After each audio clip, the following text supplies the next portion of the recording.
Sesame chicken, broccoli, and rice bowl. So easy. Start by preparing 2 chicken breasts, season with a little salt and pepper.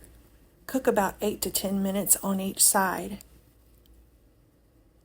And you're just going to either saute or you can steam some broccoli florets, chop those up into bite-sized pieces. Toast some sesame seeds, which are optional, but it really adds to the flavor of this dish. Drizzle that chicken with some sesame oil and continue basting with that sesame oil and the sesame seeds for a couple minutes. Once that rice is done and ready, layer you a bowl with rice and broccoli and that delicious sesame chicken, and there you have it. Broccoli, chicken, and rice bowl. It is delicious. Be sure to subscribe to my channel. I have lots of videos, side dishes, and main dishes. Thank you for watching.